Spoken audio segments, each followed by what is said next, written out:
Hello and welcome to Fandom Access. Today is March 12th. I'm your co-host Karen. I am missing two co-hosts tonight. Jamie's sick. She's not going to be here tonight. She's not really feeling well. And AJ is, he'll be along shortly, I guess. Don't know what's up with him. I just texted him. He'll be here in a sec. So tonight on our show, we are scheduled to talk about The Ones Who Live. Jamie's not here to talk about it with me, so I will give her I'll give the little update myself, I guess, and we'll move on to Constellation. We've also got Resident Alien on tap tonight, and we're going to talk about Constellation, which had a really big episode this week. I'm going to ramble on here for a couple more minutes until my co-host gets here. I might have to actually give him a ring. Maybe you all would like to listen to that while I give him a call. Because I can do this for a little while, but I can't do this for half an hour. His phone is ringing. Let's see if he answers it. I think I'll keep him off the speakerphone, though. I think I live in a state where it's illegal to put him on the air without telling him. I got a ring going. No AJ. All right, well, let me just jump in and talk a little bit about my impressions of what happened this week on The Ones Who Live. Let me see if I can I have nobody here to help me. I'm all by myself. I've never done it before, trying to work the pictures, do the whole thing at the same time. This was the third episode of The Ones Who Live. It's called Bye because the first three episodes, right? We all caught that, how it was years, then gone, then bye.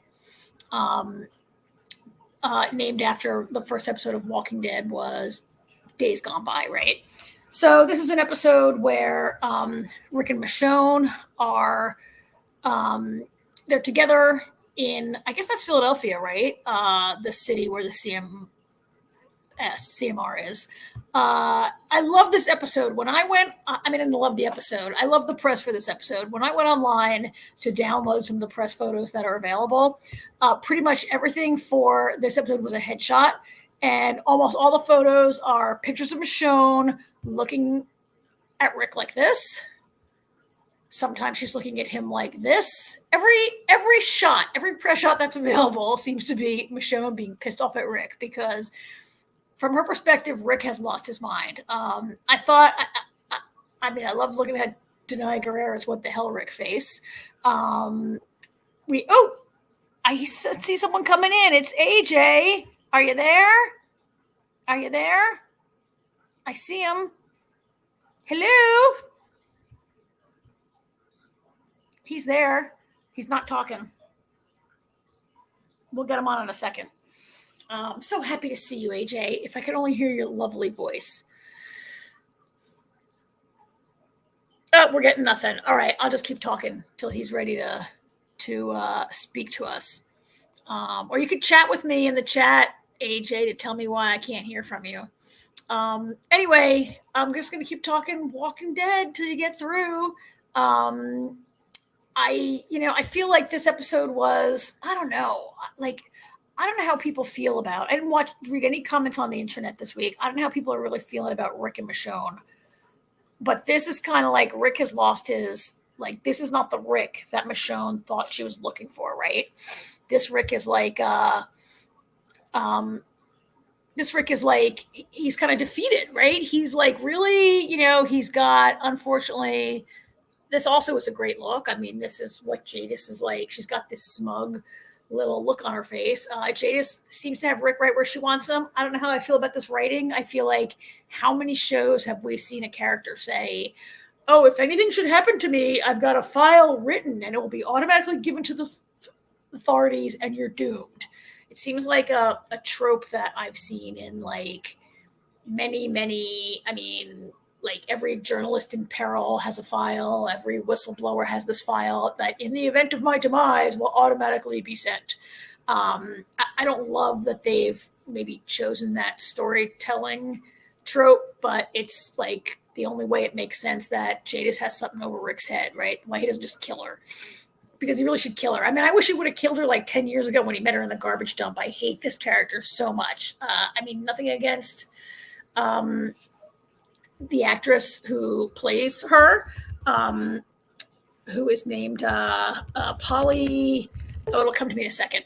Her name is Pollyanna McIntosh.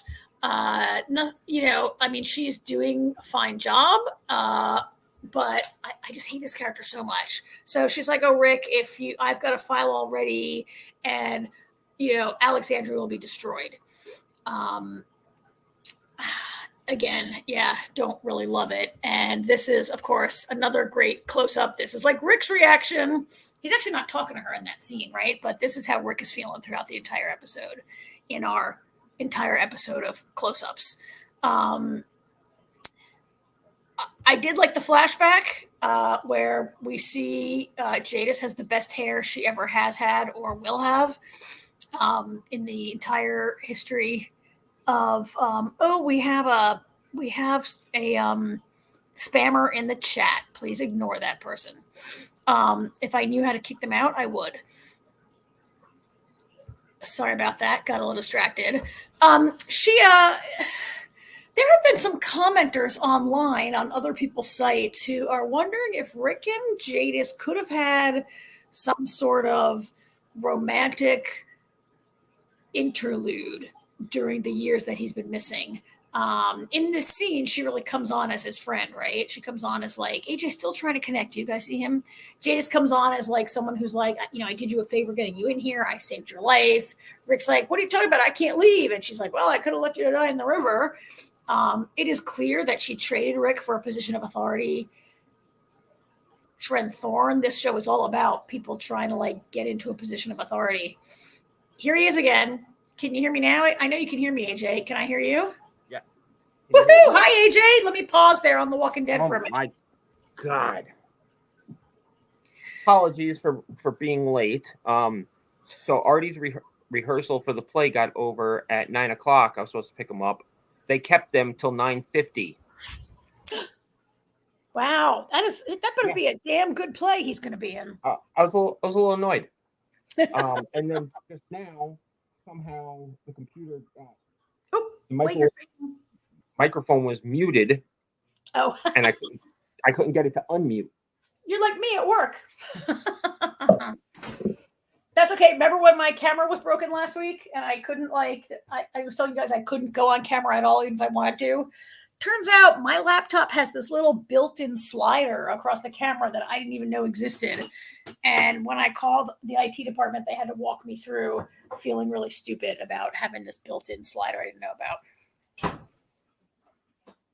So we're all of us not the greatest tech people on this show. It's bad luck for me tonight. Well, I look forward to hearing more about this high school play where they practice more than people on Broadway. Sorry, rehearse. What do I know? Rehearse.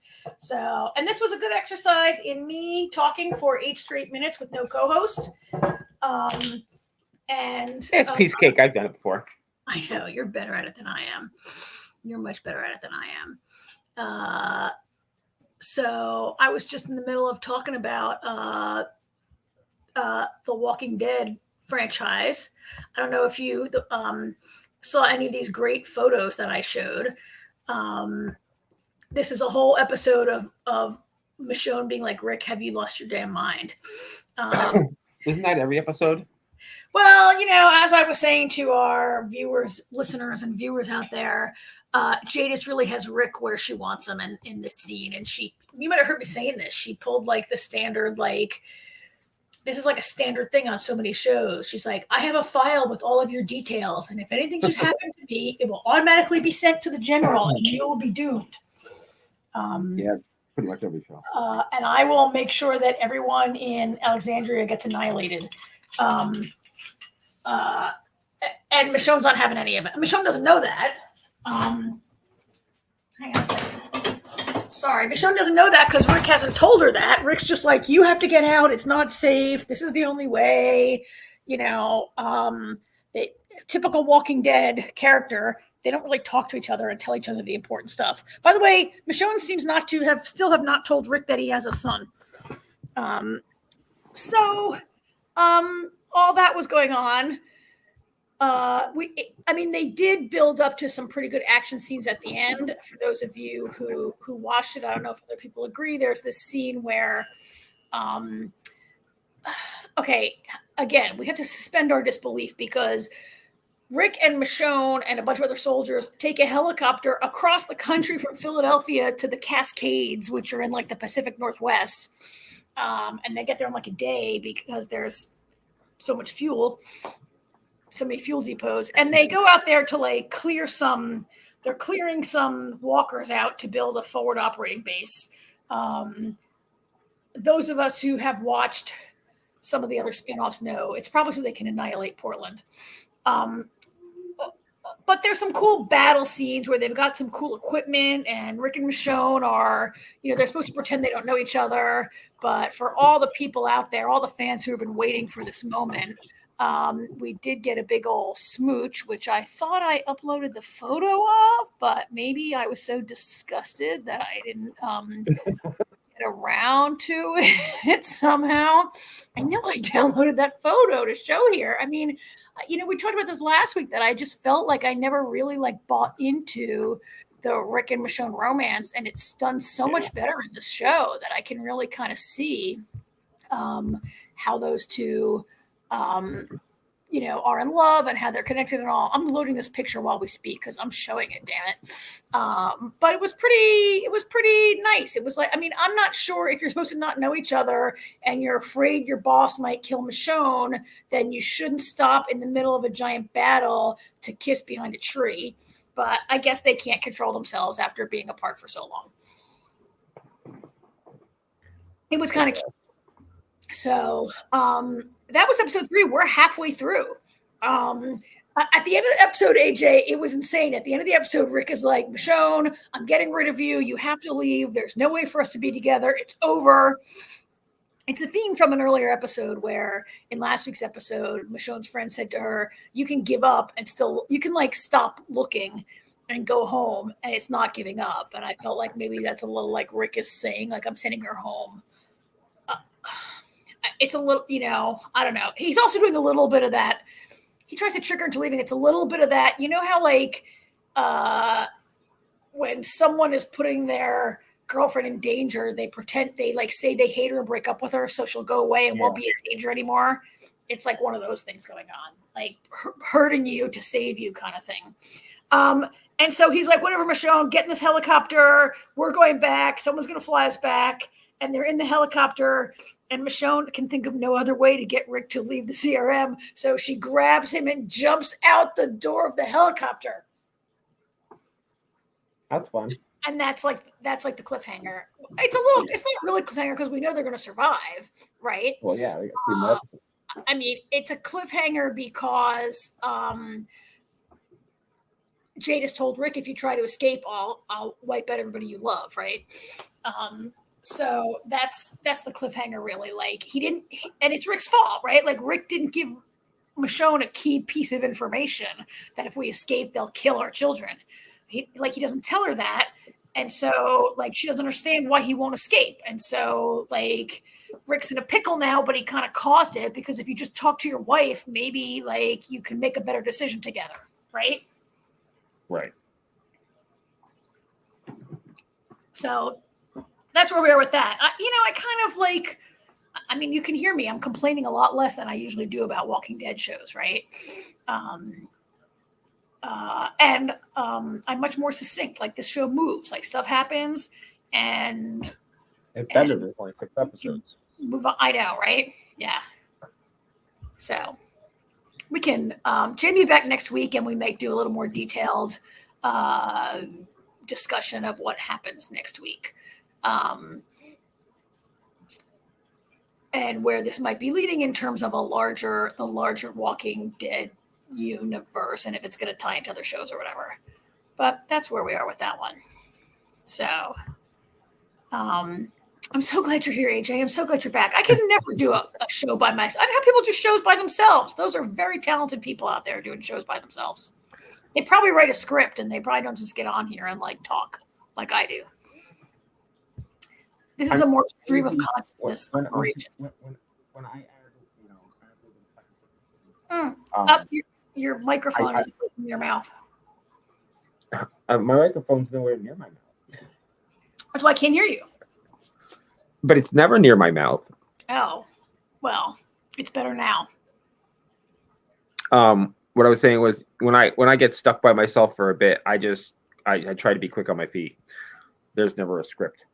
Yeah, I'd never make it in like stand up, or if I got heckled, I would not know what to say. I'd be like, I would not be like quick like Jimmy Kimmel on the Oscars, whipping out a tweet to read with my 2 extra minutes I got to fill of time. By the way, did you watch the Oscars? No, I could care less. I watched it. It was a pretty middle of the road, kind of boring show this year. I mean, it was all right. It didn't really like have the highs were not that high, the lows were not that low. One of my favorite movies of the year, Godzilla -1, won Best Special Effects, which remember our conversation about how that movie only cost $15 million to make? And it beat out like Guardians of the Galaxy, which is probably like a $200 million movie. Well, listen, we watched a $300 million TV show. Oh, wait, can't hear you. You're fading out. What's going on? You're fading out. Can you hear me now? You sound awesome now. I swear to God, I moved like 2 centimeters. Apparently that makes it bad, so I can't hear me. The computer, maybe that'll help. We watched a $300 million TV show. Well, yeah. So. Yeah, and that didn't look as good as Godzilla -1. Although that show looked a lot better than the words coming out of the actors' mouths, right? The writing was the real problem on that show. I mean, what's it called? The Rings of Power. That's a good-looking show. It's just I wasn't talking about the Rings of Power. I was talking about the Citadel. Oh, Citadel! Oh my God, yeah. That show didn't even. There's no reason why that should cost that much. There's not even right. We decided $200 million just went to the Russos. Yeah, that's right. The Russo brothers got like $180 million, and then they spent only 120 on their episodes. So yeah, that was the only kind of like genre news for me. I mean, Best Picture was Poor Things, which I haven't seen. It's supposed to have good costuming and stuff. And then Artie saw Poor Things. He loved it. Oh no, it didn't get Best Picture. It got Best Actress. Emma Stone got Best Actress. Artie liked it. Yeah, he said it was really good. Yeah, well, she's naked a lot, right? That's not why though. And Oppenheimer got Best Picture, which like that's not science fiction. That's scary science. Yeah. So yeah, I watched almost all of it actually. I only flicked away from it a few times. Yeah, there's not any like huge news out of it. So, before we go on to do our next show, I had the chance to do interviews with some of the crew, some of the cast of Star Trek Discovery over the weekend. They did the show is on at end of March or April 4th, I think it premieres, right? Maybe it's April. I'm going to Google that up. I have it in my email. I don't know why I don't know the date offhand. But our interviews are embargoed at least until March 28th, so they won't be up yet. But I had the chance to do some interview panels along with I talked to Sonequa Martin. I spoke Martin Green, that's her name. I spoke to Sonequa. I spoke to Mary Wiseman, who plays Tilly. I talked to Wilson Cruz, who plays Dr. Hugh. I spoke to Blue Del Barrio, plays Adira. David Ajala, who plays Booker, was on. So we talked to almost everyone except Anthony Rapp, actually. And we have some interviews, and they'll be getting together and going up in the coming weeks. I did talk about some episode-specific stuff, so we're going to have to hold some of them until, like, everything I talked to Sonequa Martin Green about happens in episode 4, so we'll probably have to hold that interview until April, but Jamie will have them getting posted slowly over the next few weeks. Very cool. Show to come. Yeah, it was fun. It was weird doing interviews on Sunday. I don't know why it was on a Sunday, but it was great. Everybody was in a good mood. Everybody was so excited. It was really fun talking to them all. That's cool. Yeah. So I don't know what else Jamie has in the hopper, and that's the big thing that I know about. All right. Well, we'll find out next week what she's got cooking. Yep. When she's feeling better. So, all right. Want to jump into some... Which one do you want to do? Well, the pictures are posted in the order that Constellation is next. Okay. That works for me. So let's do some Constellation. I don't know. I feel like in some ways this episode was maybe not as good as the few that preceded it, but maybe that's because we already figured some of this out. On the other hand, I feel like this episode was good because it gave Jo some pieces of information that she didn't have yet, right? Yeah, I know what you mean. Like, you know, it kind of answered some questions. Well, not really answered them. Kind of, I mean, I guess in a way, it kind of answered some questions. Like, Bud and Henry know about each other, so that answered that one. Yeah, talking to each other through the mirror. I think part of the reason it might feel like not as much because by getting some answers, there's less mystery. Yeah. We kind of have had no idea other than our theories what's going on, and those theories are coming to fruition. But then we get some new stuff like the ghost tapes, and the closer they are to that thing, the clearer they are to hear. So yeah. Yeah. Yeah. And Magnus, I was wrong. I assumed he was dead. He is not. He just has a big boo-boo on his head. I assumed he was dead. I think everybody assumed he was dead. I think you were supposed You're probably to. supposed to. Yeah. You're supposed to think he's dead. He was just knocked out and barely hurt. And then he wakes up and faces the humiliation. On the right side of this picture, that's the back of Frederick's head, right? Like he wakes up and his wife has run off and he has to deal with Frederick, the guy she cheated on him with. To be fair, he called Frederick. Okay. All right. You're right. He did, didn't he? Yeah. He called Frederick because he's like, I don't know what to do about her. Frederick's her boss, right? Yeah. And Frederick, I mean, he's really a jerk. There's that part of this when like they have Jo on the phone and he's like, give me the phone now or I'll fire her. Or he says like, whatever he says, get her back. I'm going to fire her right now. What? Can't fire you. I mean, you need to, what? It's too easy to fire people in Germany. If the guy you slept with can fire you because you won't come to the phone. Yeah. Because your husband won't give him the phone. But he's alive. Which I guess I mean everything we've seen up to this led you to believe that he could be dead and it wouldn't matter, right? But these two are just on the run. This is the shot where they show up at the ghost tape observatory, whatever that place is called, the Danish science place, the fake Danish science observatory, which is just kind of two kooks that got fired like 30 years ago for being conspiracy kooks, right?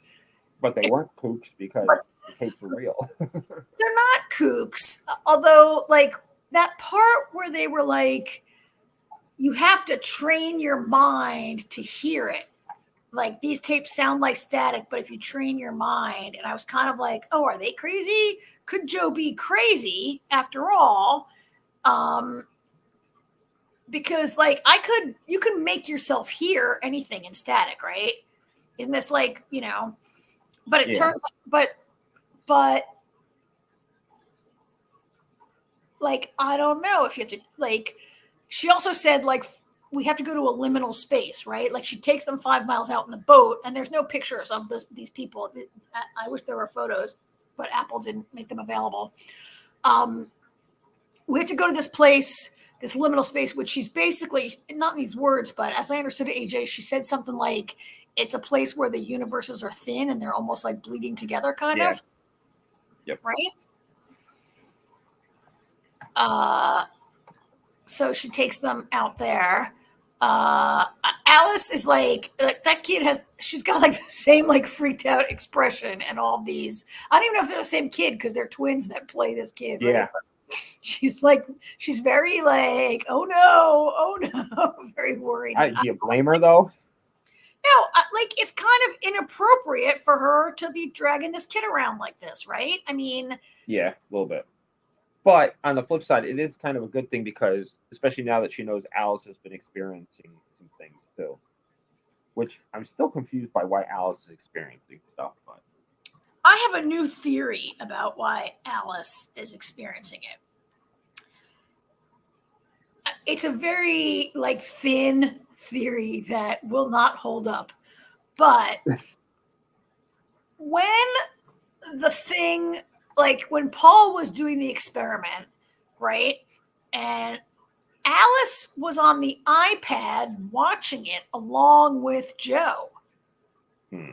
Could it be that she saw it? And that, I mean, that's kind of thin, right? That's getting into the realm of more like, you know what? It's getting as good a theory as any. Well, thank you, because there's no reason why she should be affected, right? Because unless I can't remember in the episode when she gets home, and Henry opens it up and tries to duplicate it down on Earth. Is Alice anywhere near it? I don't know. Like, I feel like like when they fetched Joe from the space capsule and everyone was like riding around together in like helicopters is the first time it happened, right? And Joe Yes, alone in the helicopter there for a minute. Or so was Alice though. Joe and Alice are alone, right? Alice are alone, but like Magnus was in like wherever the thing physically was, Magnus was just as close to it. Okay. Right. I couldn't remember. So it doesn't affect him, and it's not from being around Joe because Magnus is around Joe as much as Alice is, right? So my theory is like somehow watching it on the iPad, like watching it, like Joe watched it, Paul watched it, Alice watched it. Nobody else. Not a bad theory. Nobody else watched it. Yeah. No, not a bad theory. No, Henry. Might not be right, but it's a good theory for what we've got. That's probably the best theory going. All right, until it gets knocked out next week, right? And Henry, I mean, that's a whole different thing with Henry and Ben, but Henry has seen it since it came back, right? Henry activated and he saw it happen back on Earth, and nobody believes him. So they're the only people that we know have actually seen it. But you know what the thing is? But you know, who knows? That thing might not even have anything to do with anything because this has been this happened when he went into space. You know what I mean? Yeah. So, I mean, he's known about Bud for a long time. Henry and Bud have known about each other for a long time, to the point where Henry says to Bud, "You've stopped taking your pills." And wherever Bud is, he's planning on coming over. You know, he made him pee his pants. Well, I thought he said that because Bud looks like shit. Yeah. Right? I mean, he looks like, he looks like shit, but he's like a huge alcoholic, obviously. Like drinking all the time. God knows, but you know, his head, like I can tell them apart, not just with the clothes, but his head is all like, I don't know, sunburn and scab. Splotchy, right? Like he does not look good at all. So you can kind of tell them apart that way. Yeah. I mean, maybe just by looking at him, you know, he's not taking his pills. I don't know. That's what I thought, but maybe that's why he looks like hell, because he stopped taking his pills. Yeah. Or maybe the fact that not taking the pills is making Bud able to like contact Henry more readily. Could be, because they are antipsychotics. So Yeah. Like, see how Henry's head is very nice and Bud's head is no, like, I know what you mean. yeah. Yeah, much more red. Yeah. Yeah. I mean, it really, so they gave it away big time in this episode where the title card says Bud's apartment, Los Angeles. Yeah. And I feel like in this episode, they were giving away all the stuff that we already knew. Like maybe if you have not been paying attention to, like you were reading a book while you were watching this show, or you were like, I don't know, fell asleep in every episode, maybe you wouldn't know these things. But I felt like every big, like, oh my God, Bud's apartment. Is he actually a different person? I mean, I guess you could have believed up until now that it was a different time. I don't know. Timeline. Yeah. And that it wasn't actually first, right? Or that it was his twin brother, or that it was, we discussed that. Could they have been twins, right? We discussed that. I mean, you can see how he's going to shit, but like they give away on the title card that it's his apartment, and then there's a big giveaway in the cabin. I'm showing this picture. There's this big giveaway in the cabin where at the end of the episode, almost the end of the episode, where Alice says, "Mommy, that's not me on the tape. I don't speak Swedish." Yeah. And I mean, most of us have caught on. We already caught on to that. We've known that for a long time, that it wasn't that there are two Alices, ever since she saw two Alices. And the Swedish thing was sort of alluded to, that was like hinted. It was pretty obvious, right? Like, is there anybody who was really surprised at that big reveal at the end of the episode? I don't think so, and I think they've written this very well because they've given us clues. They haven't been really that they haven't been extremely hidden. But there have been clues, and I think they figure by this episode, if we haven't figured them out by now, they're just going to give it to us. So I think the way it's been structured and written was done really well, because there's no reason for this, secrecy or illusion anymore, because you know what it is. You know how we talk about a lot of shows that treat us like we're stupid, and it annoys the hell out of us with lots of exposition and other things that shows do. This show is not doing that to us. This show is treating us like, okay, our audience is smart enough to have already figured this out. It is now time in the process for it to just be a thing and not be like, ooh, isn't. But I think they've done a really good job of that. Well, you have faith in them, because the flip side of that coin is it just bad? And they didn't have enough mystery to really I mean, I'm not saying I believe that, but that's the other argument, right? Right.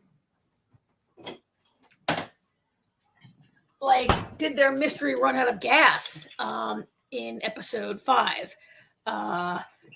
This was 5? It was episode 5. I mean, remember how the mystery sort of went off the rails in The Changeling, and it was so good for 4 or 5 episodes, and then it went to Crazy Town. So it could be that they've run out of steam, or I wrote in the description for tonight's show, which mystery is more compelling, this one or the cover-up from 1967, and that seems to be heating up pretty nicely. Yeah, I think. What else do I have here? Oh, here's little Alice. One thing. Last week we talked about how I thought it was the other Magnus and Alice from the other reality going to the cabin because Joe was dead. But now, seeing that he's alive, I'm thinking that he tracks them down and takes Alice, and they go to the cabin themselves. I feel like that is in the same, we'll call it our prime timeline. Oh, I disagree.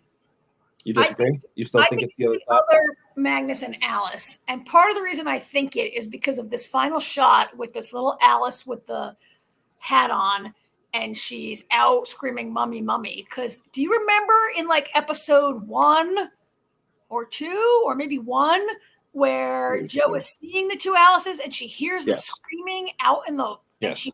and she goes out to see. I think like alternate Alice is like that. Prime Joe hears alternate Alice, who's her real Alice, right? Prime Joe hears her real Alice. Like Prime Joe wound up in this wrong universe, right? Yeah. And you know what the funny thing is? That other Alice says, "Mommy, where have you been?" Or "What took you so long?" Or something like that. And meanwhile, we've seen her funeral. So yeah, but maybe she's been seeing things like both out, right? Like, so that's true. Maybe that Alice has been seeing both sides of things too. So yeah, it's possible. I feel like other Magnus and other Alice like still went to the cabin, and then Alice pulls a Carl and sneaks out of the house in the middle of the, like every kid on television sneaks out of the house and like goes looking for her mother, and that's who's screaming. But the thing is, like, I don't know if Joe can hold on to them both, right? Like if she goes to her Alice, then does she have to abandon? Like she can't see them both. Like if you look at one, the other one is not there, right? Right. Because it's yeah.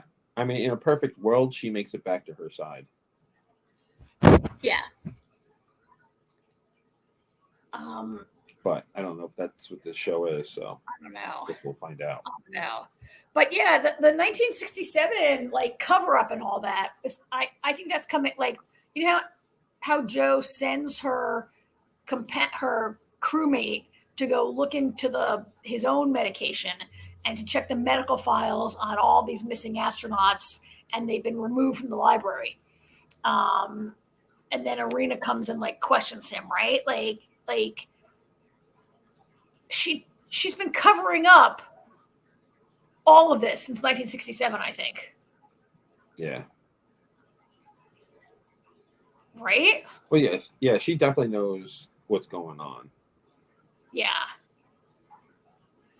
Like that. So, like, I kind of feel like all of this, like, observer effect, quantum entanglement, alternate universes, like, that's all been sort of, like, given away in these last couple episodes. Like, and I said, well, maybe it's just bad, but it's not. Like, maybe it's not the primary mystery, and the primary mystery is like bigger and about like Bud and what happened on his trip and what happened on Irina's trip, and like all of this mystery with Joe is just the entree to her discovering this like much bigger thing, maybe. Well, and that's and that's the other thing. I've always suspected that Irina is the one on the other side that is the dead cosmonaut. Yes. Yes, I think so. And too. I think that's why she's been so adamant this whole time about it's space garbage, and she was so against everything and basically like, Joe, shut up, because she knows that her counterpart is the dead cosmonaut. Like, I think she knows that. She knows that she died. Maybe she switched. Like I really. Maybe she switched too. Yeah. Right, like Bud and Henry switched, and Bud is pissed, like because Bud got. Whatever happened up there in the space station, and whatever the consequences were when Bud landed, his life is shitty. He's a drunk, like, right? And meanwhile, Henry is like still a respected member of the space community and a scientist and everything. Bud's pissed. I think Bud wants his life back. Although I don't think he could function. I don't think he could come over, kill Henry, take over his life, and nobody notice. Right? No. Somebody says to me, Henry, you seem different. Yeah. Yeah, he's not going to get away with that at all. So I mean, I say this every week. I mostly have faith in Apple. Like, maybe it'll run out of steam, maybe it won't. This was episode 5. Is there only how many are there? 6? Is there only one left? No, I think there's at least 8. It's 8. All right. Yeah, it's got to be at least 8. All right. Great. I think it's 8. I'm going to look it up real quick, but yeah, I was already doing. I think it can't be 6. There's no way it can end next week. No, there's no way it's next week. Constellation. It is. Yeah, it's 8 episodes. Yeah, I figured. Yep. I do think like the acting is good. Like Nomi Rapace Oh yeah. and like, Jonathan Banks together are, there. No, it's 6 episodes. It's 6 episodes. What? No, I'm Yeah. sorry. I'm wrong. 6 episodes titles have been released. 6 have been released. It's 8. Next week is called Paul is Dead. And then there's 2 more. It's definitely 8 episodes. It is 100% 8 episodes. Shut me up. Don't let me talk. All right. So anything else with this? Or No, we're good. You want to hit some Resident Alien? Sure. All right. This episode is the one where Harry he falls in love with Heather, the new space alien on the scene. Yes, and you either read something and it stuck in your mind, or you're a good guesser that her name was Heather, because you said that last week, and I don't remember hearing that at all.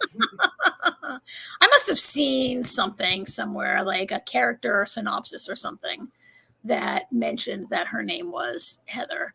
Rhymes with feather is her name. We saw more about the portal that she came through, and she quickly assumes human form so that we can have a normal character on our screens. That's her. She can't go walking around patients as a blue avian. So. No, she can't. She can't. And she's not like Harry that people, Harry, like people just can't. Well, he takes a human, he looks like an alien to some people and he looks like a human to some people, right? Yeah, to Max. Yeah. To Max. Well, and the vampire hunter could see him. Vampire hunter, Well, yeah. Well, Peter was like Max. Yeah. Yeah. So, I mean, that storyline was kind of cute, I thought. Like Harry being all kind of doofy and,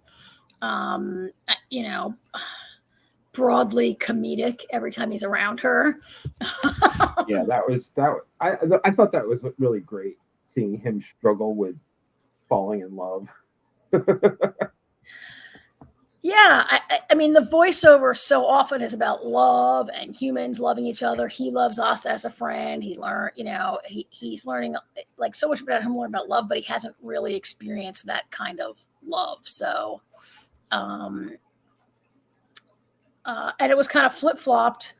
It was pretty. I mean, it was pretty funny when he's like examining. They were all, So SciFi makes like 40 photographs available for every episode. And like a bunch of them were photos of they're screen grabs, so they don't fit on our screen, but pictures of Harry smelling Heather's hair, pictures of Harry. That was so creepy. I mean, Asta comes in and she's like, "Can I talk to you?" He doesn't know what a creep he's being. And there were pictures of him going weak in the knees and falling on the ground when he's near her. Oh, my knees! Yeah, he did that 3 or 4 times in the episode. Yeah. Oh, my knees. Mm-hmm. My absolute favorite though was when he was writing the poem, and the end of it, "You are the light in the blackout. I want to touch you where the eggs pop out."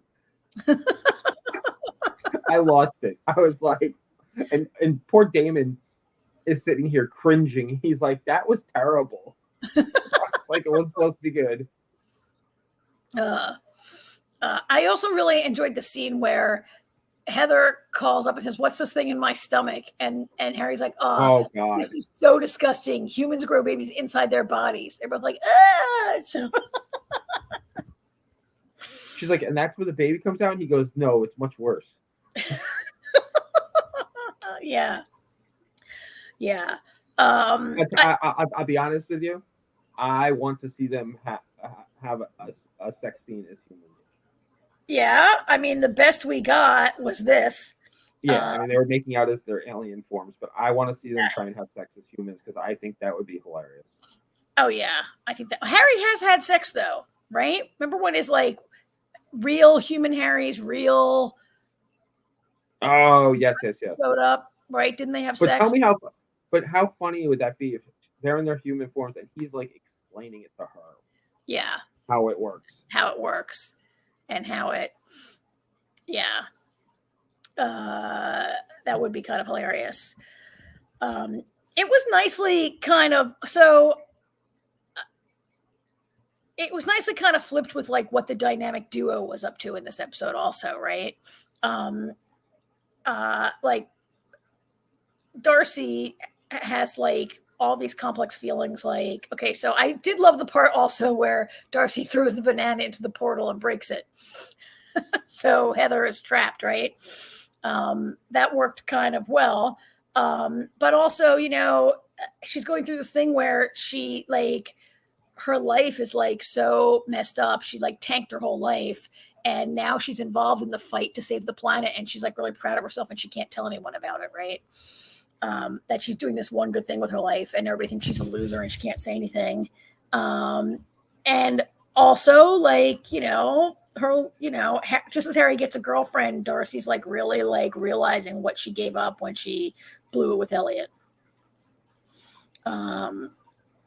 Who has a super cute girlfriend now. I mean, I think obviously. Yeah, seeing Darcy have some more growth is great, and yeah, and seeing I knew as soon as I walked out, I was like, that's gonna be Elliot's girlfriend. Yeah, I mean, I wonder if maybe he and Darcy like are destined to be together again before this show ends, or maybe not. But yeah, she was definitely going to be. I was like, are they going to like make it like it's his sister? But no, she's definitely his girlfriend.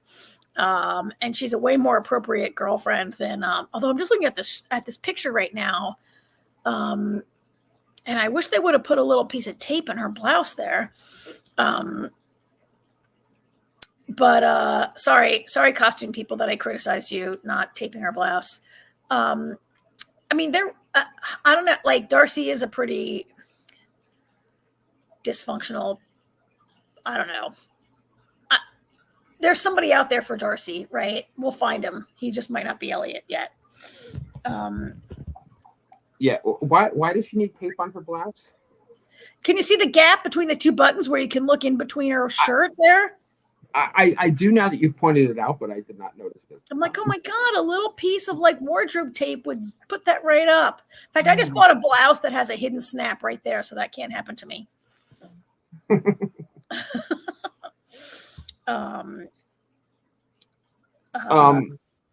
So I really like the party scene. I like, you know, that Jay starting to learn more about her heritage and everything. That was pretty great.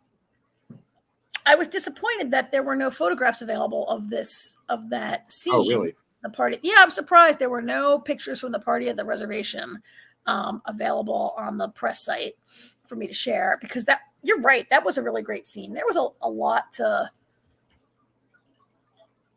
I always enjoy the scenes on the reservation, actually. Yeah.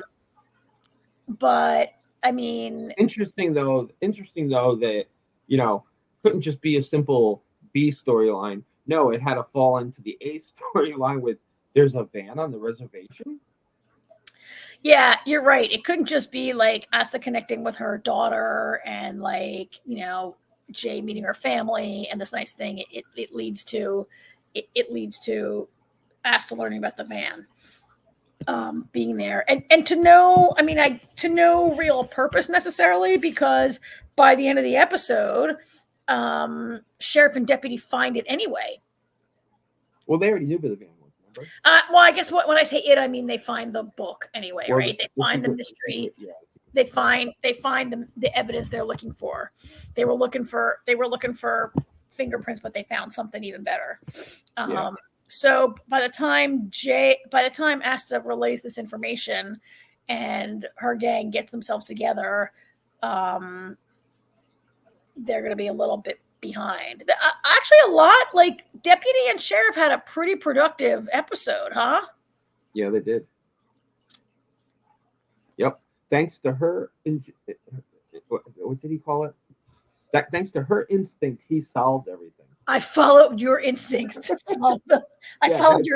solve the mystery or something like that. Yeah. Yeah. And I just love the look that Liv gives him all the time. I know, she's so long suffering there. I mean, they had a big productive episode. They did get. I mean, I was going to say they got the scientist killed. I guess they didn't get her killed, but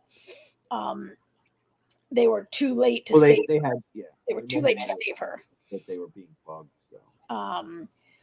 Which that was a little bit of a like red herring, except that it shows that that Joseph is still like still like on the scene, and he's outed now, I guess, to sheriff, and just keep calling them sheriff and deputy. He's outed now as like not the great deputy that he pretended to be. So I mean, that was a pretty big, this episode was kind of crazy because when they find the journal, I was like, oh my God, that's such a huge ending. And then the ending gets huger. Yeah, right? Well, I had a feeling he was still alive. There was why? Just because I don't little things here and there. I just felt like we see him shot, we see the quote unquote death scene, but we never really, they kind of glossed over it, I felt like. Yeah. And then when the major was talking about the machine and everything, and then as soon as we see it, and bad Mulder was like, nope, I ain't getting in there. I was like, it's for Peter, and she's like, it's not for you, it's for him. For Peter, yeah. I mean, I guess another indication was that Terry O'Quinn was sort of criminally not underused, but he was not in it. He had a small role, right? He exited quickly when he was killed or not killed. Are they really going to put him in a RoboCop suit? That's kind of amazing. I think I think it's gonna be pretty fun. I think it's gonna be fun. I mean, no, I just think it's kind of amazing. Like, I think Terry O'Quinn is the greatest actor to be game for that. At this. I mean, I haven't seen him do a ton of comedy. I think it's great. I can't wait to see Terry O'Quinn wearing a RoboCop suit or a Robo alien hunter suit or whatever it's going to be. Yeah. And I'm not sure why he needs it. He appears in this shot to be unconscious. Is he paralyzed? Is that why he needs the suit? Like that? I'm really. I think it. I mean, yeah, I think we'll find out. I think he could be paralyzed. I mean, he's hooked up to a lot of wires there to keep him going. So. Yeah, he is. I think the suit might act as something to keep him going. Yeah. And like I said, I love that Linda Hamilton is being utilized more this season, and that scene when she goes to find Bad Mulder, and he goes, "What if I say no?" She goes, "I don't know. Let's find out."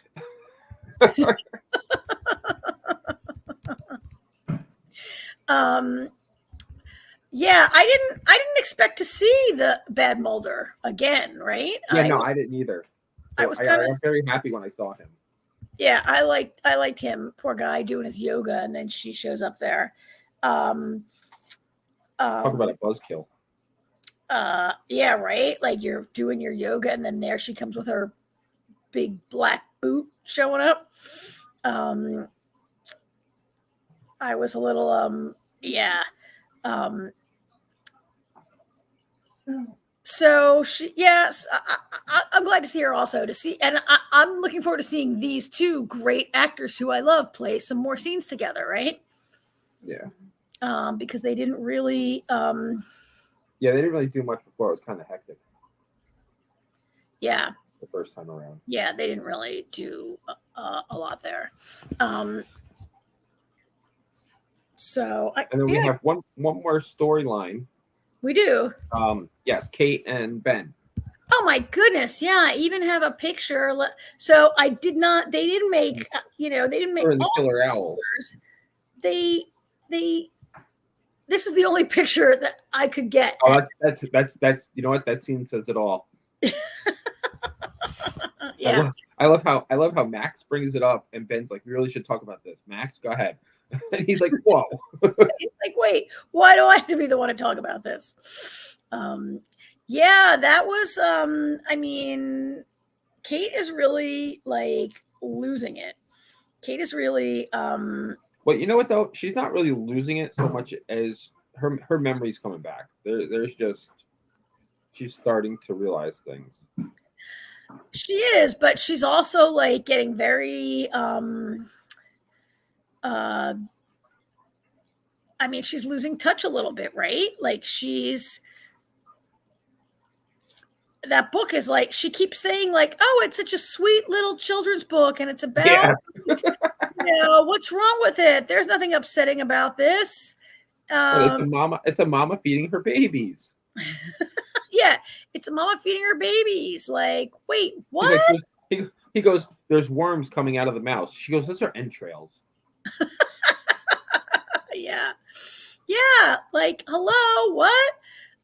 She really like had no concept of how crazy she is, right? Yeah, no cute baby elephants in sailor hats. Yeah, she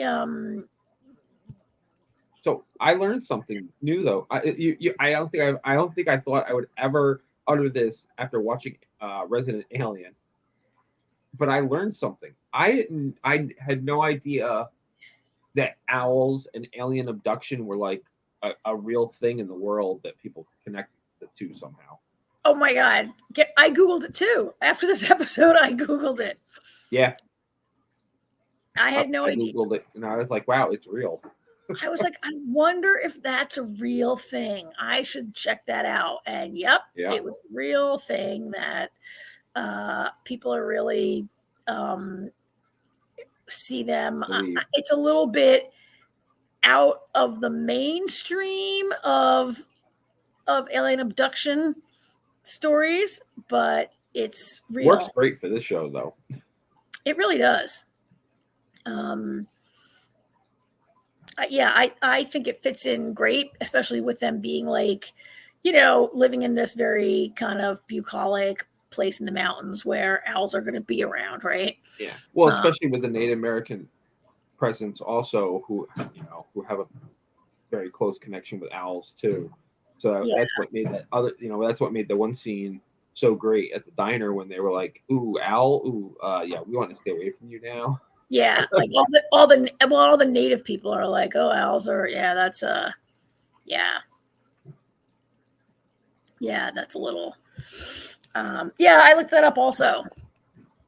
I'm learning about alien abduction. So before we wrap this up, I didn't have a photograph, but remember the scene where Harry goes to work and he's with General McAllister and all the other generals are sitting around the big conference table? Did you recognize about love? Yeah, and he's asking them about love. Yeah, but did you recognize the general seated right at Harry's left hand who had a little bit of small speaking going on there? I guess I wasn't paying enough attention to him to notice. It was Aaron Douglas, who you probably recognize most from Battlestar Galactica. He played the chief who worked on the flight deck. Yeah. He also had a big role in The Killing and has been in like a million other things. But I was like, who is that guy? Who is that guy? And I had to look him up because you remember how much I hated Battlestar Galactica. I probably have blocked it out of my mind. I hated that show from start to finish. This will probably get a lot of we have no comments in the chat tonight, and probably people are going to start commenting. Yeah, I was going to say, when the show started, where the hell's Art? I don't know. We got some viewers out there, but we only had one spammer in the comments tonight. Yeah, the regulars would probably be yelling at me about how I hated Battlestar Galactica. But anyway, we're getting pretty. This is getting. One of the other NGB media hosts might have something to say about that. I know, right? Getting a little.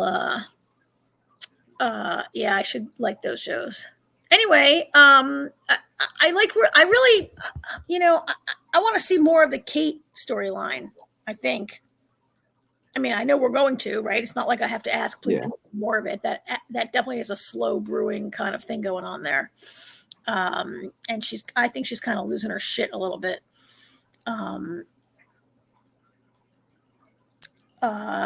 Yeah, I'll be happy once. I mean, I don't even know what episode is this. 4, 3, 3. It's only episode 3. Yeah. Or was it 4? Yeah, this was 4. This was 4, yeah, avian flu. Yeah, and this 4. is and you said this is what, like 13 episodes? I think so. Yeah. Still. Yeah, I'll be happy. You know, it's like it's funny because like I want Liv to be vindicated, but I kind of like them bumbling, the two of them bumbling around, and her being a believer, and Mike being like, this is ludicrous. So I can't wait for that moment when it's revealed. But I want it to last a little while because I don't want everybody to be in on it. But I kind of can't wait for Kate and Ben to be in on it, you know, or at least knowledge of something. Well, maybe not the whole story, but I'm kind of waiting for Kate to go to therapy, and Harry's the only therapist in town. He's not even a real therapist, right? I mean, he's a medical doctor, not a psychiatrist. But he's the only person for therapy, and she would maybe show up to him, and then he would get some more information out of her. Or alternatively, now that the alien hunter's alive, could he come back to town and talk to her, but not in that robot suit? He can't. Well, that'd be kind of interesting. But the same thing happened to my wife. Your baby was taken from you. Yeah, your baby was abducted, like right out of your body. Yeah. Like, I feel like they have to run into each other. I don't know. It's just getting real good now.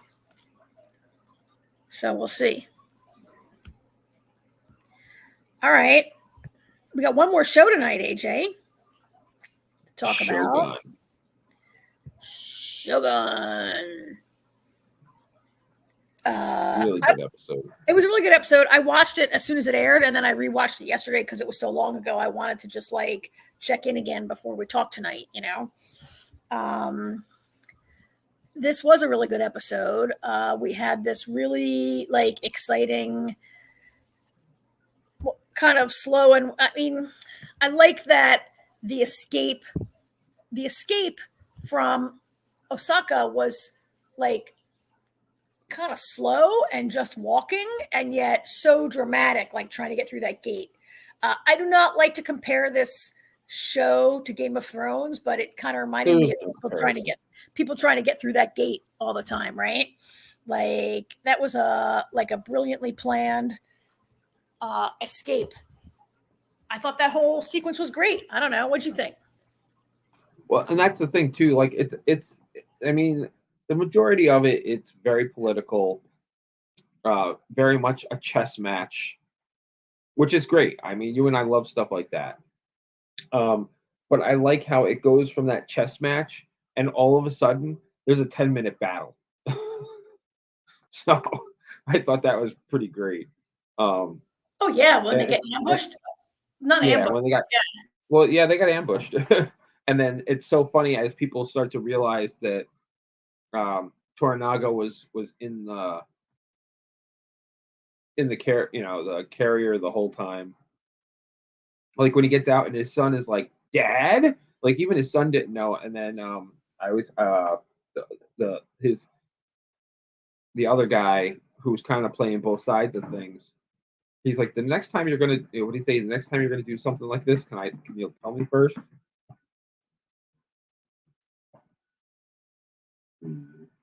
Oh, Karen, you got sorry, I got muted. Yeah. So I saw that. I was like, they were escaping in that kind of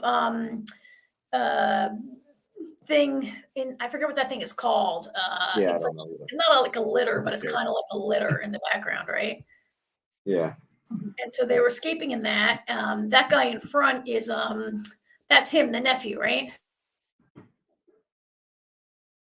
I don't know who that is in the front there. Actually, that might be isn't that that's the husband. That's the husband. What you call its husband? Yeah. Yeah. So the nephew's name is Yabushige, right? The treacherous nephew who's yes, actually like working with the rival like lords. And then Ashido, right? And then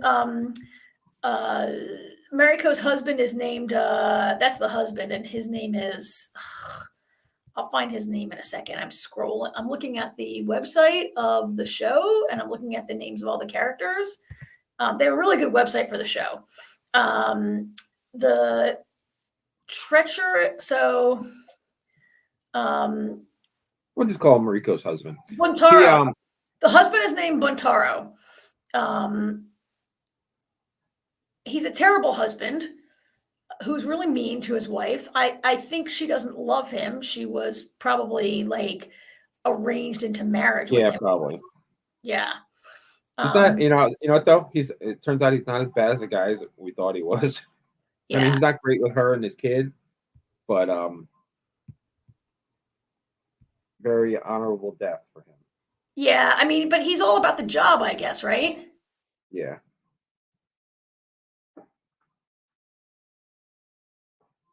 And I'm looking up the nephew. I still can't find I got the wrong name of the character. You know, it's funny too. Like, you think Mariko, it's like, you know, she's up. You know, you can tell she's a little upset that he just ran off to his death to protect them and everything. But she's been making googly eyes at the Anjin this whole time. So.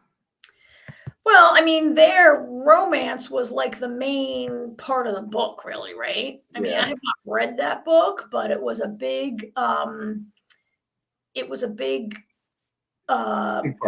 of the story. Yeah.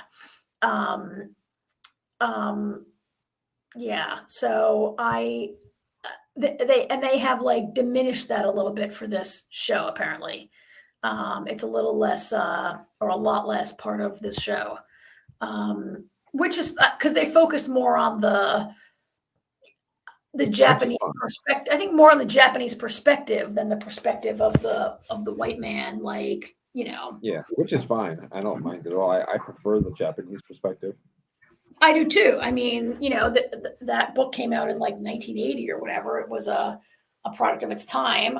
I hear it's pretty good and still holds up, but you know, obviously they're going to update this show a little bit, and a lot of Japanese, like a lot of care was taken to make this show really reflect, really authentic, yeah, and to really reflect like authenticity of what, you know, went on, what that period was like. So yeah, I have a little picture of the fight that happens in the woods when they get ambushed. These are not great photographs that were available on the press site, but that was kind of actually that comes after all the drama in the harbor, which I thought was really great also, right? Like that whole negotiation to get on a ship out of like we get on the Portuguese ship, and then like engine like piloting the other like that was pretty fun. I love the banter between Rodriguez and him. Oh yeah. he's like he's still alive, you son of a bitch. Yeah, he was really I mean, he's got this like great kind of grudging admiration going on, right? Yeah. That he can't help but admire what Ingles is doing. I really you know, that was I mean, so Blackthorn is doing that to survive, because I think, you know, he's been left behind.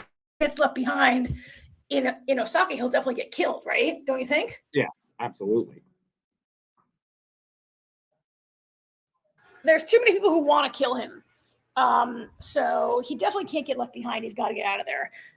So that was that about, but he's also very like, it's funny because like, he doesn't always act like a guy who's so savvy and so good at reading people and situations, but he is, right? Like he reads Toranaga, he reads the situation. You know, we have to remember that he can't understand one word of what's going on around him. And he immediately like sizes up what's going on and sees what he's got to do and does it. Like that whole bit where he sees that he catches on that Toranaga is in the litter and he starts screaming about like, he saw him get in. He did, but like nobody else did, right? Just him and Mariko saw it. Yeah. He's observant, and then he sizes it up and he acts right away. Yeah. He's really very good at all this stuff. And he's rewarded, but he's probably in trouble, right? Like, it was in last week's episode, I think, where he got a new title, which I think is Hatamoto. He basically gets the title that usually is like given to a samurai, right? He's got this very high, I don't know, kind of high like title now. He maybe is in more danger than like, I don't know. This is a place where everyone's in danger, right? Like Toranaga's motto is like, you got nobody but yourself in this life. Right? He's like, he even says to his son, he's like, you think you're playing friend against enemy, and like basically you have nobody, like, right? So I mean, Blackthorn probably is gonna learn that, I guess. There's one thing that I don't really know what's going on. They keep, we keep seeing, I think her name is Lady Kiri.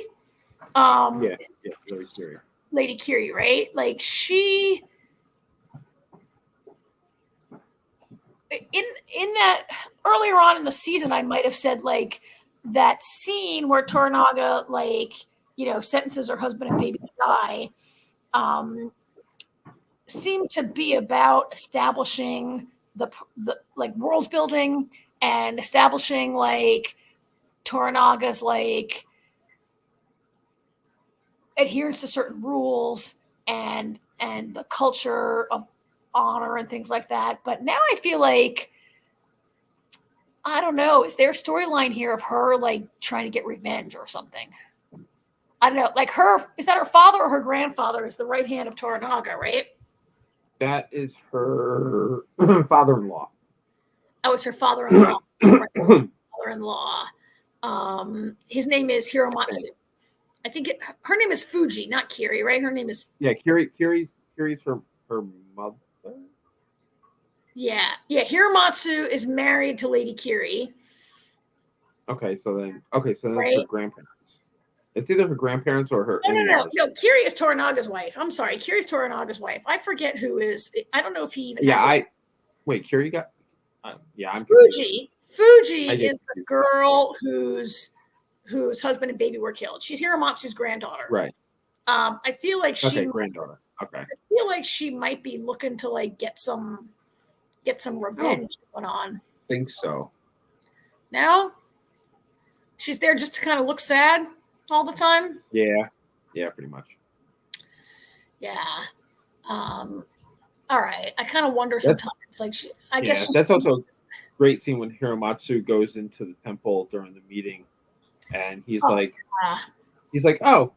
Toranaga's resigning, so you can't make a vote now.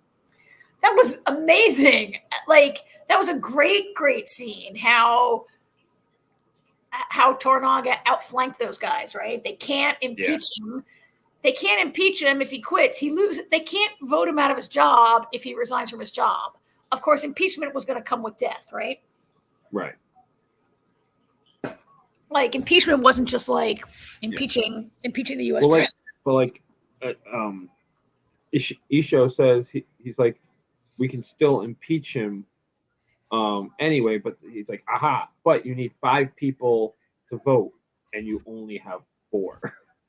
So basically, they need to replace Toranaga in the council in order to have a vote to impeach Toranaga.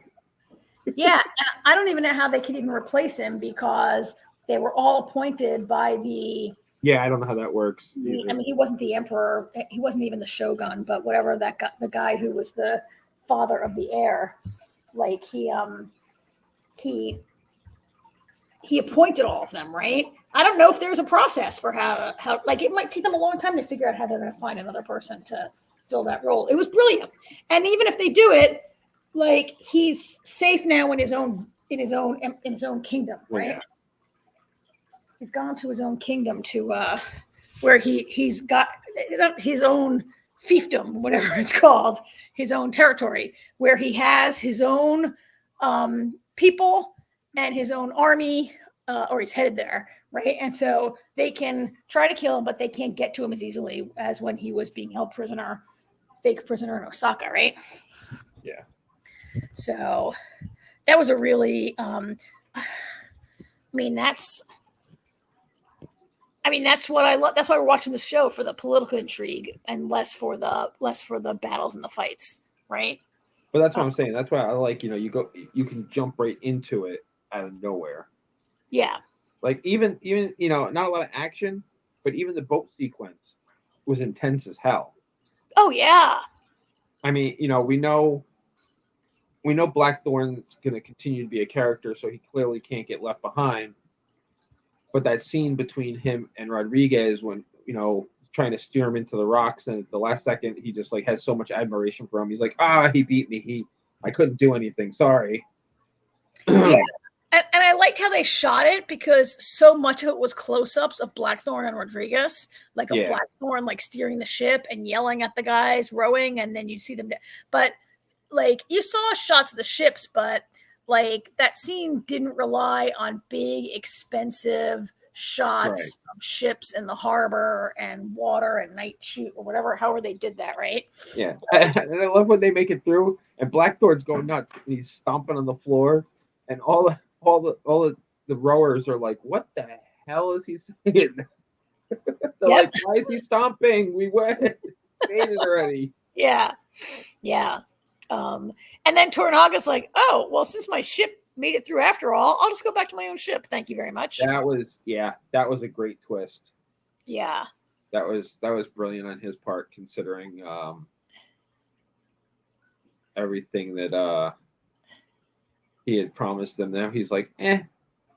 Especially since all the Christians, the priests and everything, they're totally against him anyway. Yeah. Yeah, they're against him anyway. Roger said, good stuff and funny. Yeah.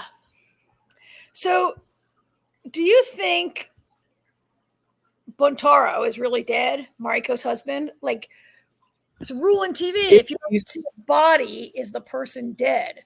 True. He should be. Yeah. The only way, I mean, I wouldn't be surprised to see him brought before Ishido. But I gotta believe. I mean, there was too many of them. There's no way. I feel like they just killed him, and I don't see any reason where taking him prisoner would do anything for them. No, I'm thinking like his death clears the way for Blackthorn and Mariko to like have a romance, and then on certain shows.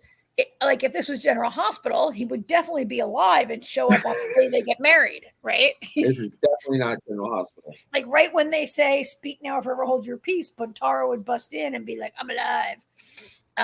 No, this is not the show.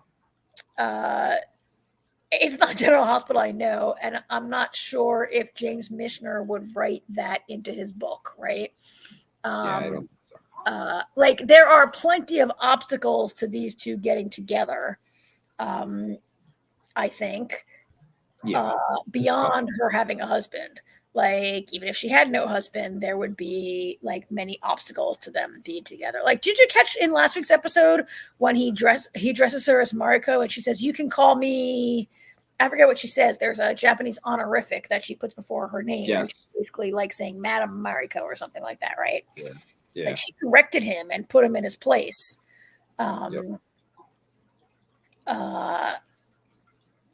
She really, I mean, they do consider him a bit of a, I mean, everybody calls him barbarian when he's not around. There was that scene where the doctor is bleeding him and he keeps calling the doctor a warlock. Like, I know it's funny to me how he calls him a warlock. They call him a barbarian. Everybody thinks everybody else is like, kind of beneath them, but that was a funny scene, and he kind of really is like he doesn't. And then he's like, he's not a warlock, he's a pimp. Yeah, yeah, and like there's this, like that was a moment of like a more enlightened Japanese attitude towards sex, I think, than right than maybe Blackthorn has. Um, I mean, because he considers, like, he talks about being a pimp, and he mentions, like, I think he says trollops are all over. I don't know if he says Yeah. whores, he says trollops. He says harlots and trollops are all over the place. Harlots and trollops. Whereas in this culture, there are women who are professional sex workers who are like really highly regarded as having a talent and an art, I think, right? Yes. Like we and and and Marcos is matter of factly, oh, would you prefer we send you a man? And he's like, what buggery? Like, Yeah. you know, like I don't know. I just love these scenes where he, you know, he's very like I didn't see the original Shogun. I don't know what that was like, but it's certainly flipping the script on a lot of other shows that we've seen where the Western character is the one who is the enlightened one and the Eastern people are the savages, right? And yeah. Well, and the original Shogun, while very similar, was definitely more about Blackthorn than the Japanese culture, which went against the book, because the book is definitely more about the Japanese culture. yeah, my understanding is that Mishner like really did a lot of research and really tried to get it right when he wrote that book, and that's why it holds up a little bit or a lot. I don't know. I haven't read it. I mean, it's a really excellent piece of historical fiction. Yeah. And then, you know, the miniseries being a product of the early 1982, like, you know, of course it's gonna focus on whatever it, you know, I mean, the taste of audiences at the time. Yeah. Not that there weren't shows that were educating us all back then, but anyway, I love those scenes where Blackthorn is like, you people, he's a warlock. What does he know? Trollops, you know, what's it to be a woman? And the Japanese are like, this guy hasn't taken a bath in a week. He he doesn't understand like about sex being, you know, we believe you need sex to, like, you know, Japanese, this culture, this level of Japanese culture, aristocracy definitely had what we would consider, you know, their attitudes are more in common with what we've got now. Anyway, I love those scenes where he's like not the, you know, although he's gaining respect because of. So there's this big thing. There's this big thing that happens in this episode where that part where Toranaga is like, okay, you need to teach us everything about how like you run this ship and all your war tactics and your fighting tactics. Remember that? And Blackthorn. Yeah, well, that's when he gives him the title. Yeah, and Blackthorn is like, I don't know anything about anything. And he's like, oh no, wait a minute, it would be an honor, right? I guess he senses, he knows that he's got to stay useful to Toranaga. As soon as he's not useful to Toranaga, he's like doomed, right? Yeah. But I'd like to see where that goes since he doesn't know anything about anything, right? Well, he is also playing coy. Like, he's not going to come out and admit that he still isn't going to admit that he's a pirate. You know, right? Yeah. So he definitely he knows more than he lets on. I mean, it's pretty obvious. Oh, so you're thinking like when he tells her, "Oh, but I don't know anything," he's like kind of lying to her because she's going to playing coy, and then he realizes, you know what, tell him to be not. All of a sudden, he very quickly realizes, you know what, they know, so I'm just gonna go with it. Yeah, and what other use are you sitting around here if you're not like teaching Toranaga, helping Toranaga to like fight his enemies. Oh, and I love the swimming scene. Diving. Yeah, there were no photos of that either. There's not like a lot of pics available. That was a fun scene too, where he how many times do I have to do this? She's like, until he's satisfied. Yeah. And then she's like, okay, don't let him win. He hates that. which I don't think Blackthorn would have let him win anyway. Blackthorn does not seem like the type to throw a race. Yeah, no, not at all. He seems to be picking up a little bit of Japanese. Like I feel like this show might get more. We might have more almost entirely in Japanese before we get to the end of the season. Well, he's definitely picking things. I mean, he's picked up a couple things. He's also been told, he's specifically asked certain things. Yeah. He realizes, it's a sign of respect to say certain things in their language. To learn, yeah. So he's learned thank you and a couple other generalized phrases. Yeah. But yeah. Well, I gotta say he pronounces it really well pretty quickly too. Right? Doesn't he? He really does. He's got an excellent accent when he speaks. So yeah, I'm really liking this. So this. Yeah, I'm enjoying it a lot too. This definitely is a one and done season. Oh yeah, no, that's confirmed. It covers the whole. It covers the whole book, and that's it. And I don't see any appetite to like go off book or any reason to, right? Like do an excellent epic miniseries and then like move on. Yep. To another one, yeah. I don't know if you keep up the production values on a thing like this for multiple. Yeah, no. So something I wanted to mention to you that I thought you'd get a kick out of. I know Avatar probably isn't your cup of tea, but I'm sure Daniel Day Kim plays the big villain in Avatar: The Last Airbender live action that's on Netflix. I did not know that. Oh, okay. Now you do. So yeah, Daniel Day Kim is the big bad, and I guess he was in a meeting with the writers and everybody. They were waiting to hear if they were going to get renewed for a season 2, and he comes in to let the rest of the cast and crew know what the decision was. And he comes in, he's like, unfortunately, they do not want to renew us for season 2. And everybody got really somber. And he's like, but that's because they want to renew us for seasons 2 and 3 right now. Oh yeah! Oh, what fun! Yeah, so Daniel Day Kim had a little fun with the cast, which is very exciting for me because that's 3 seasons is what the show needed. Oh yeah, you have played that game or watched that movie or whatever it is. I watched the series. It's really good.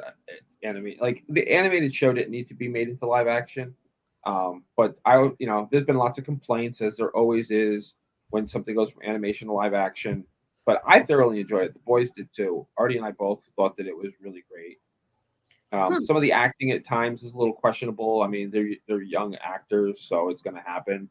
But I thought it was pretty great, and I liked and the creator of it this whole time has said, "Listen, it's not they're not doing a scene for scene live action from the animation because there's no need for it."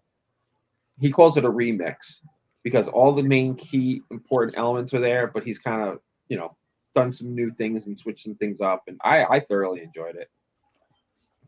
So, for someone like me, I don't know anything about it. I don't know what it's about. I've never seen any of it. I think there was a movie with a bald little boy in it. That was the M. Night Shyamalan disaster.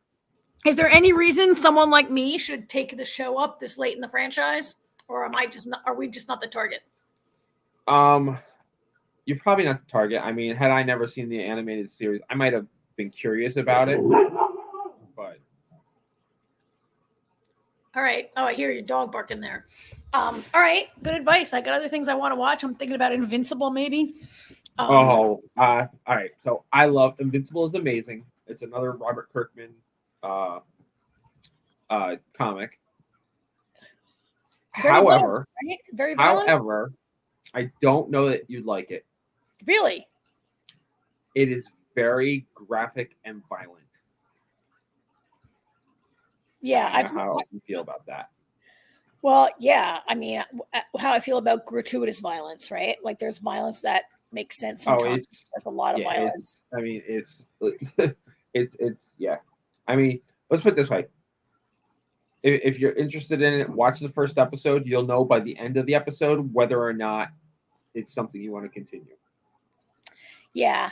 Well, I think that my aversion to violence is particularly based on like the whole genre, the whole industry of entertainment based on violence against women and children, right? Like Well, murder. yeah, TV, it's not all that. that. It's not that specifically, but it's Yeah. very. It's very violent, graphically violent, right? Yes. Yeah. I might get. It's supposed to be excellent, but It really is. I mean, one the episode and see. the storyline really. That's what I'm saying. Watch the first episode, and then there's a post-credit scene, and if you can make it through the post-credit scene, you'll be okay. Okay. Roger, I'm very surprised that I have aversion to violence. Total Recall. Yeah, Roger, I don't read any mystery novels because I feel like that's an entire genre of publishing that every one of them is about violence and murder and mutilation of women and children. And Special Victims Unit is a whole show that's been on the air for a million years that's largely not all, maybe they are not the worst offender, but I feel like so much of entertainment, all serial killer shows and just so much of entertainment is violence against women and children, and I just don't want to be a part of some of it, and certain shows, when it makes sense that look, I'm not against a woman ever being murdered in a show, right? I just told you earlier that I really wish that Jadis would get murdered on Walking Dead by Rick. You just don't like it. You just don't like excessive. Yeah, or gratuitous, or but and I don't mind Godzilla wiping out 30,000 people with atomic breath either. I'm not anti-violence. I'm just in certain situations. Yes. So, well, I think that. Anything else, AJ? I think that might be bringing us to a close tonight. I think that wraps us up. All right. I think we're back next week with the same 4 shows. Nothing new is on. Star Trek will not be back yet. No, not yet. We got a long way to go for Interview with the Vampire. There's nothing new coming, but these 4 shows are still in rotation. So we're gonna have we'll have the same 4. Yep. April 4th is Star Trek. So that'll be our next new show to come online, I think. Yeah. So about a month, 3 weeks. So that gives us time for the 3 of these shows to move their way through the next few weeks. So same schedule next week. Same bat time, same bat channel. Same bat hosts. Jamie should be feeling better and be back with us, right? Hopefully, yes. Yeah. So thank you very much to Mr. Roger Noriega, who lets us play in this sandbox. Yep. Owner of NDB Media. Thanks for bringing us into your network, or keeping us in your network. Check out some of the other shows on NDB Media. There's some good stuff. There's Michael's doing interviewing he's been interviewing a lot of people from The Voice lately. If you're following that show, and they do a lot of Travel Itch and a lot of other cool stuff on the network. Yes, they do. All right. Bye. All right, that is a wrap. Stick a fork in us. We're done.